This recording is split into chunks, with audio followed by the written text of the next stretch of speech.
Hello കൂട്ടുകാരെ, ഞാനിന്ന് നിങ്ങളെ കാണിക്കുന്നത് ഞാനൊരു 2.5 മാസം മുന്നേ നട്ട ചീരത്തൈകളാണ്.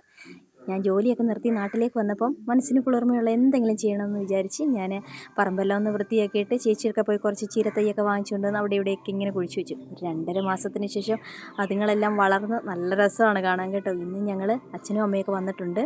അച്ഛനും അമ്മയും കുറച്ച് ദിവസം ഇവിടെ ഉണ്ട്. അപ്പോൾ അവർക്ക് ചീരവിയലൊക്കെ ഭയങ്കര ഇഷ്ടമാണ്. അങ്ങനെ ഞാൻ നട്ട ചീരത്തൈകൾ ഇന്ന് വിളവെടുത്ത് നമ്മൾ ചീരവിയൽ വെക്കാനാണ് പ്ലാൻ ചെയ്തിരിക്കുന്നത്. മുളകൊക്കെ ഉണ്ടായി നിൽക്കുന്നത്. ഇത് മാത്രമല്ല കേട്ടോ, കുറേ കൃഷിയൊക്കെ ഞാനിവിടെ തുടങ്ങിയിട്ടുണ്ട്.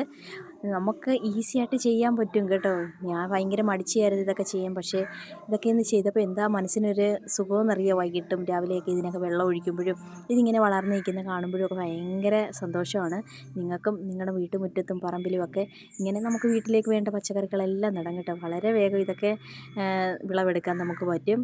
ചീര മാത്രമല്ല കേട്ടോ, മുളകും വെണ്ടയും തക്കാളിയും ഒക്കെ ഞാൻ നട്ടിട്ടുണ്ട്. ഞാൻ നിങ്ങളെ കാണിക്കാവേ. നല്ല രസമാണ് ഇതൊക്കെ ഇങ്ങനെ ഉണ്ടായി ഇങ്ങനെ നിൽക്കുന്ന കാണാൻ. അമ്മയ്ക്കപ്പോൾ ചീരവിയൽ വേണമെന്ന് പറഞ്ഞു. അപ്പോൾ ഇന്ന് ഞാൻ വിചാരിച്ച് ഇത് വിളവെടുത്ത് അമ്മയ്ക്ക് ചീരവിയലൊക്കെ ഉണ്ടാക്കാമെന്ന് വിചാരിച്ച് അങ്ങനെ പറമ്പിൽ നിൽക്കുന്ന സാധനങ്ങളൊക്കെ ഞാൻ നിങ്ങളെ കാണിക്കാം. അങ്ങനെ ചീര ഇങ്ങനെ വെട്ടിവെച്ചാൽ വീണ്ടും ഇത് കിളിച്ച് വരും കേട്ടോ. ദേ കണ്ടോ, എൻ്റെ വഴുതനമൊക്കെ പൂത്തിട്ടുണ്ട്. തക്കാളിയൊക്കെ ഉണ്ടായി നിൽക്കുന്ന കാണാം. ഇത് തക്കാളി പൂത്ത തക്കാളിയാണ്. ഇനി അപ്പുറത്തെ സൈഡിൽ നിൽപ്പുണ്ട്, അതൊക്കെ നിങ്ങളെ ഞാൻ കാണിക്കുന്നത്. അത്യാവശ്യം പച്ചക്കറികളെല്ലാം ഞാൻ പറമ്പിലിങ്ങനെ നട്ട് വെച്ചിട്ടുണ്ട് കേട്ടോ. ഇങ്ങനെ കവറൊക്കെ വാങ്ങിച്ച് ഇങ്ങനെ വളമൊക്കെ ഇട്ട് വെച്ചിരിക്കുകയാണ്. വെണ്ടയ്ക്കൊക്കെ ഉണ്ടായി നിൽക്കുന്ന കാണണ്ടേ നിങ്ങൾക്ക്? ദൈവാ കണ്ടോ, ഉണ്ടായി നിൽക്കുന്ന കണ്ടോ? തക്കാളിയൊക്കെ കണ്ടോ?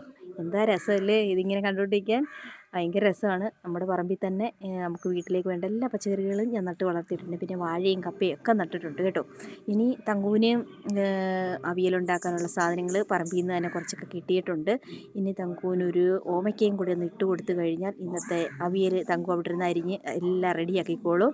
അങ്ങനെ ആ ഒരു സന്തോഷത്തിലാണ് തങ്കു. അങ്ങനെ ഒരു ഓമയ്ക്കയും കൂടി ഇട്ട് കൊടുത്തു.